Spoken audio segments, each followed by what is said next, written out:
Hello दोस्तों, स्वागत है आपका अपने YouTube channel Manish class 10 study में। आज हम बताने वाला हूँ क्लास 10 का हिंदी चैप्टर 8। इस चैप्टर का नाम है बाल गोविंद भगत। तो इस चैप्टर के हम सारे क्वेश्चन आंसर को बताने वाला हूँ। तो मैं आप लोगों से एक चीज़ का रिक्वेस्ट करता हूँ कि आप लोग इस वीडियो को पूरा अंत तक देखिएगा। तो पहला क्वेश्चन है दोस्तों, खेती बाड़ी से जुड़े गृहस्थ बाल गोविंद भगत अपनी किन चारित्रिक विशेषताओं के कारण साधु कहलाते थे। तो पहला का आंसर लिखे हम, खेती बाड़ी से जुड़े गृहस्थ बाल गोविंद भगत अपनी निम्नलिखित चारित्रिक विशेषताओं के कारण साधु कहलाते थे। तो इसे हम पॉइंट बाय पॉइंट के रूप में लिखे हैं। तो पहला पॉइंट है, वह कभी झूठ नहीं बोलते थे। और दूसरा पॉइंट लिखे हैं, उनके अंदर किसी प्रकार का लालच नहीं था। और तीसरा पॉइंट लिखे हैं, वह कबीर जी के आदर्शों पर चलते थे। और चौथा पॉइंट लिखे हैं, उनके स्वभाव में झगड़ा बिल्कुल नहीं था। और पांचवा पॉइंट लिखे हैं, वह आज्ञा लिए बिना किसी की कोई भी वस्तु या चीज़ ना ही छूते थे, ना ही उसका प्रयोग करते थे। अब दूसरा क्वेश्चन है दोस्तों,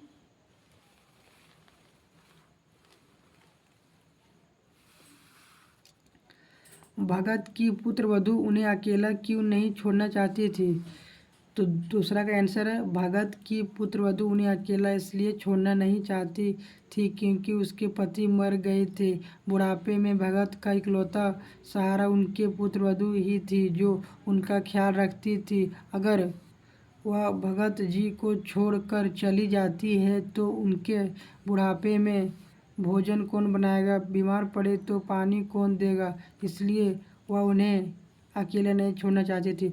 देखिए दोस्तों, वो जो भगत का पुत्र वधू थी सो भगत जी का पूरा मतलब ख्याल रखती थी। और जो उसके जब उसका बेटा मर गया था भगत जी का, तो भगत जी बाल गोविंद भगत बोल रहे थे कि तू चली जाओ इस घर को छोड़ के, और जाओ तू कोई दूसरा शादी कर लेना। तो जो उसकी पुत्रवधू थी तो बोल रहे थे कि नहीं, हम इस घर को छोड़ के नहीं जाएंगे। अगर हम इस घर को छोड़ के चले जाएंगे तो अगर आप बीमार पड़ जाएंगे तो फिर बुढ़ापे में आपका खाना कौन बनाएगा, बीमार पड़े तो पानी कौन देगा। तो यही तरीके से वो जो थी उसके पुत्रवधू से घर को छोड़ना नहीं चाहती थी, परंतु भगत जी की पूरा जिद करने पर उसके पुत्रवधू घर को छोड़ के चली जाती है। तो अब दोस्तों तीसरा क्वेश्चन है, भगत ने अपने बेटे की मृत्यु पर अपनी भावनाएं किस तरह व्यक्त की। तो जब उसका बेटा का मृत्यु हो गया तो भगत ने मतलब क्या क्या किया अपने बेटे की मृत्यु पर, उसी को यहाँ लिखना है। तो तीसरा का आंसर लिखें, भगत ने अपने बेटे की मृत्यु पर अपनी भावनाएं कबीर की भक्ति गीत गाकर व्यक्त की। मतलब जब भगत जी का बेटा मर गया तो भगत जी ने गाना गाने लगा, कबीर जी का मतलब गीत गाने लगा। तो वही लिखें कि भगत ने अपने बेटे की मृत्यु पर अपनी भावनाएं कबीर के भक्ति गीत गाकर व्यक्त की। फिर लिखें, उन्होंने अपने पुत्र के शरीर को एक चटाई पर लिटा दिया, उसे सफ़ेद चादर से ढक दिया तथा अपनी पुत्रवधू से शोक की वजह उत्सव मनाने को कहा क्योंकि उनके पुत्र की आत्मा का मिलन उसके परमात्मा से हो गया है। तो दोस्तों जब भगत जी का बेटा का मृत्यु हो गया तो उसके पुत्र वधू रोने लगी। तो भगत जी बोलते हैं कि तुम रो क्यों रही है, तो हम लोगों को तो उत्सव मनाना चाहिए क्योंकि ये जो मेरा बेटा है सो आत्मा से परमात्मा से मिलन हो गया है। तो इसीलिए भगत जी उन्हें पूरा मतलब जो भगत जी हमेशा जो खंजड़ी बजाते थे उसी को बजाते थे और कबीर जी के आदर्शों पर चलते थे और उसी के गीत गाते थे।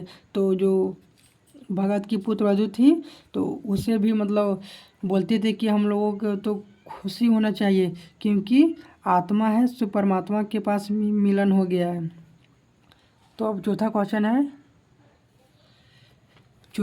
है भगत के व्यक्तित्व और उनकी वेशभूषा का अपने शब्दों में चित्र प्रस्तुत कीजिए। देखिए देखिए दोस्तों, ये जो क्वेश्चन है सो वीवीआई क्वेश्चन है।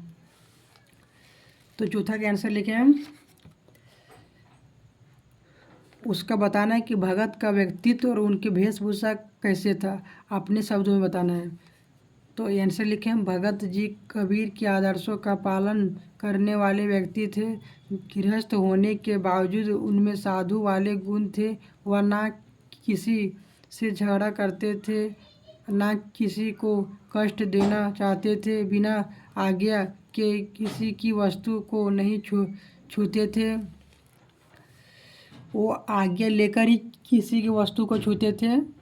वो बिना आज्ञा के किसी को वस्तु को नहीं छूते थे, वही यहाँ लिखे हैं। फिर लिखे हैं सर्दी के मौसम में भी वे गंगा स्नान करने आते थे।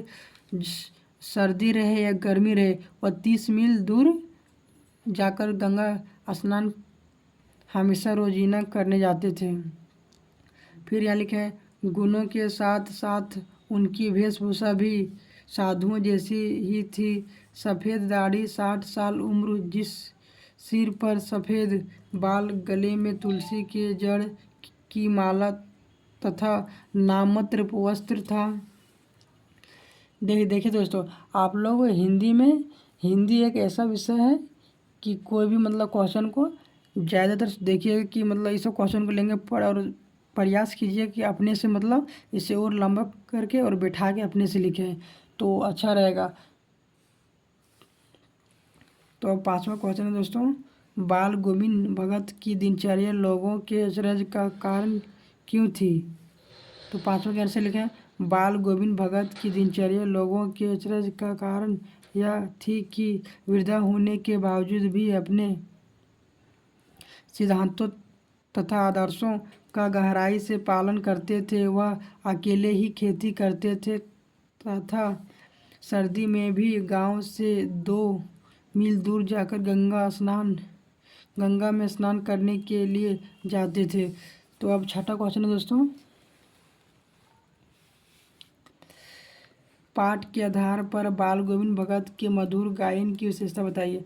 तो हमको पाठ के आधार पर बाल गोविंद का जो मधुर गायन था, जो हमेशा खंजड़ी को बजाता था, उसी के मतलब गायन गीत को हमें मतलब बताना है कि उसका मतलब बाल गोविंद भगत के मधुर गायन की विशेषता को बताना है। तो यहाँ लिखे हैं, भगत कबीर के आदर्शों का पालन करते थे तथा उनके ही भक्ति गीत अपने मधुर स्वर में गाया करते थे।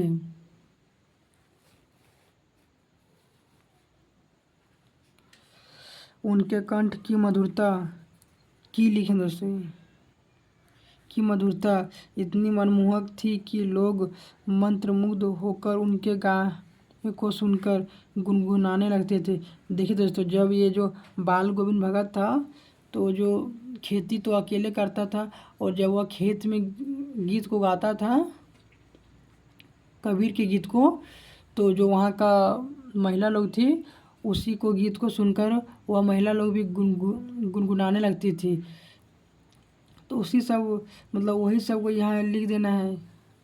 और अगर आप लोग चाहेंगे कि इसे मतलब यहाँ 1 2 3 लाइन लिखें, तो आप लोग चाहेंगे कि और मतलब इसके आंसर होना चाहिए तो और भी लिख सकते हैं। तो अब 7वां आंसर लिखें। 7वां क्वेश्चन है, कुछ मार्मिक प्रसंगों के आधार पर यह दिखाई देता है कि बाल गोविंद भगत प्रचलित सामाजिक मान्यताओं को नहीं मानते थे। पाठ के आधार पर उन प्रसंगों का उल्लेख कीजिए। तो यहाँ लिखें, 7वां का आंसर लिखें हम, कुछ प्रसंगों ऐसे थे जो यह बताते थे कि भगत प्रचलित सामाजिक मान्यताओं को नहीं मानते थे। जैसे तो पहला पॉइंट देकर लिखे हैं, भगत अन्य साधुओं की तरह भिक्षा नहीं मांगते थे। भाई भिक्षा नहीं मांगते थे। दूसरा पॉइंट लिखे, उन्होंने अपने पुत्र की मृत्यु के बाद अपनी पुत्रवधू को पुनर्विवाह करने का आदेश दे दिया था, जबकि समाज में इसकी मान्यता नहीं दिया जाता है। देखिए दोस्तों, जब उसका बेटा का मृत्यु हो गया, भगत का बेटा का मृत्यु हो गया, तो वह अपने पुत्र वधू को बोलता है कि तू कोई दूसरा शादी कर लो और तू मेरे घर को छोड़ के चली जाओ। पर ये जो समाज में है सो ऐसा मतलब मान्यता नहीं दिया जाता है कि ये सब मतलब अगर कोई मतलब जेंट्स का मृत्यु हो जाए तो मतलब दूसरा शादी करने का आदेश समाज में नहीं दिया जाता है और वह महिला फिर कोई दूसरा शादी नहीं करती है। पर ये जो था भगत मतलब बाल गौन भगत सो अपने पुत्र वधू को बोलता कि जाओ तू कोई दूसरे शादी कर लो। तो तीसरा पॉइंट लिखे हैं, भगत ने अपने पुत्र की लाश को अपने पुत्र वधू से दिलाई, जबकि समाज में यह पुरुषों के द्वारा ही दी जाती। जब उसके बेटे का मृत्यु हो गया तो जब उसका लाश था सो अपने पुत्र वधू से ही आग को दिलाया, जबकि ये जो हम लोगों का समाज में जो यह जो मान्यता है सो सिर्फ पुरुषों को ही दिया जाता है। फिर यहाँ 8वां क्वेश्चन लिखे हम, धान की रोपाई के समय समूचे माहौल को भगत की स्वर लहरियों किस तरह चमत्कृत कर देती थी, उस माहौल का शब्द चित्र प्रस्तुत कीजिए। तो 8वां का आंसर लिखे हैं, धान की रोपाई के समय भगत जी अपने सुरीले कंठ से मधुर गीत गा रहे थे। उनकी मधुर वाणी से लोग झूम रहे थे। महिलाएं अपने होठों से उस गीत को गुनगुना रही थी। भगत के मधुर गीत से चारों ओर मिठास फैल गया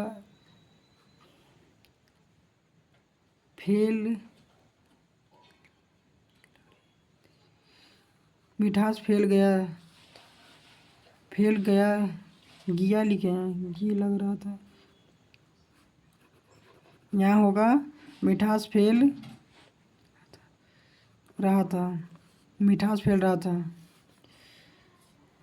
भगत के मधुर संगीत से चारों ओर मिठास फैल रहा था कि भगत के गले में जादू है।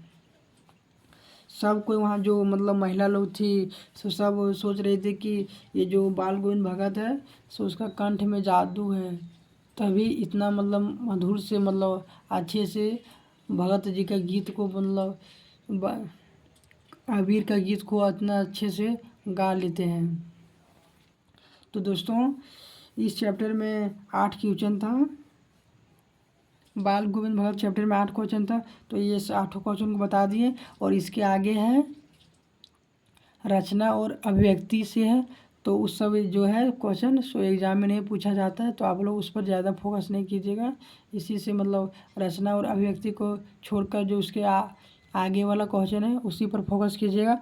और एग्ज़ाम में जो सारा क्वेश्चन आता है सो अभ्यास से आता है, रचना और अभिव्यक्ति से एक भी क्वेश्चन नहीं पूछा जाता है। तो दोस्तों वीडियो को ख़त्म करने से पहले मैं आप लोगों से एक चीज़ पूछना चाहता हूँ कि अगर आप लोगों को किसी भी प्रकार से इससे रिलेटेड कोई दिक्कत हो तो हमें कमेंट में पूछ सकते हैं, मैं इसका जवाब देने का प्रयास करूँगा। तो दोस्तों आप लोगों ने मेरे वीडियो को पूरा अंत तक देखा, इसके लिए वेरी वेरी थैंक यू। तो फिर मिलते हैं अगले वीडियो में।